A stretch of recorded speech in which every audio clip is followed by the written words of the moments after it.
Good afternoon, everybody. Welcome back to Journey Before Destination Overlanding. Gary here with you. And as you can see, I've got some Raptor coating here.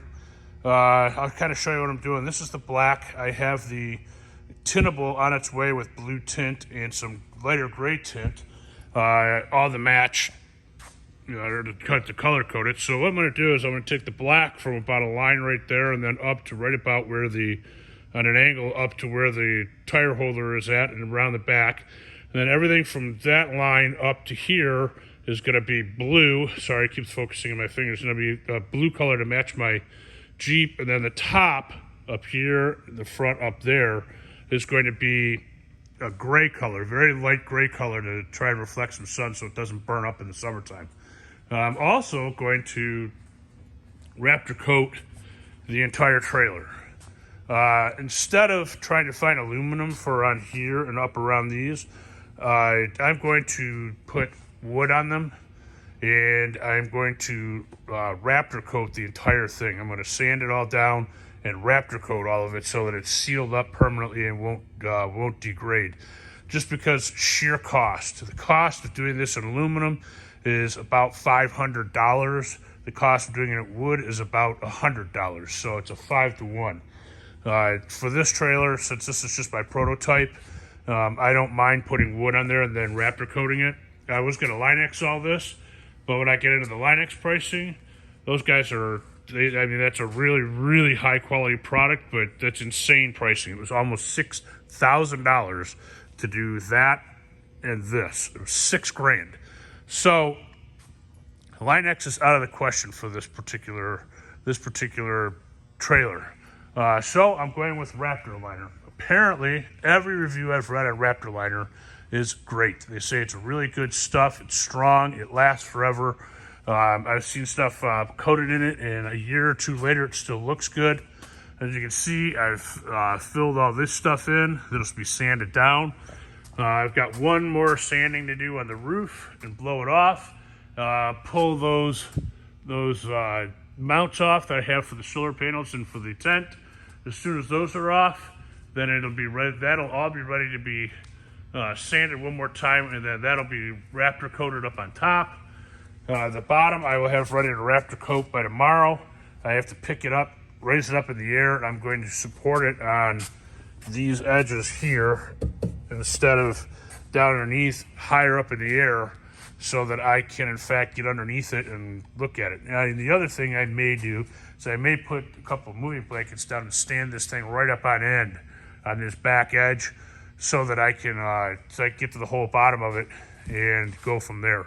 I would rather paint it that way than try and do it from underneath, so that will be interesting. I think I'll do that tomorrow. I will wind up running a cable through that and a cable on the other side and hook it up to either an overhead crane over the weekend, or I will do it with just a forklift. I get the forklift, so pick it right up and stand it on end. Once I get that done, I will do the whole bottom section up to this edge where it is, where I'm going to put the line on there and kind of a swoop up there to make it kind of look good. I'm going to try and fade Raptor liner. It's going to be interesting. I'm going to try and put the black in and lighten the black up and kind of have it speckled up in the middle section. Then have the blue come over and speckle into the blue to see if I can get a faded line in there. It should be interesting to see how it turns out. Worst case scenario, I put tape on it, make a solid line, because it will do that too. So anyway, that's a quick update. The entire Victron system has now been running for 48 hours, no problems. I'm trying to make a deal with a battery company. I made contact with a couple of them, and I've gotten some pretty good sized discounts on them. I've gotten 30-40% off for the possibilities, but I haven't gotten anything that I really am happy with yet. When I get it up to 50% off or better, then I will go with whoever gives me that. So anyway, we'll see. I don't think Victron's going to do it. I think Victron's is going to leave me hanging with just a lot of money. Battleborn doesn't seem to be interested in making any kind of deals, even though hopefully I'm going to be putting a lot of these in. So we'll see what happens. Like I said, I tried Ampere Time. Ampere Time was okay, but they didn't give me a great discount, so I may or may not use Ampere Time. I don't know. We'll see. but I'm going to have batteries here within 2 weeks so I can actually put this together, because as soon as this is painted, then the next step is to put the bed riser inside for the mattress and to build in the water tank and electrical and plumb the water, and then I am going to complete the inside of this bad boy. We're going to do the insulation, we're going to do wainscot, and as yet still undecided what we're going to do in the ceiling. But I've got to put my puck lights up in there, I've got to do all the wiring. That will be a whole nother series on wiring the inside of this, but it should be coming up real shortly. I would guess within 2 weeks I will be completely ready to wire this up, because this has got to be watertight. I intend to use it for hunting this year, which is coming up here in only about 2-3 weeks away.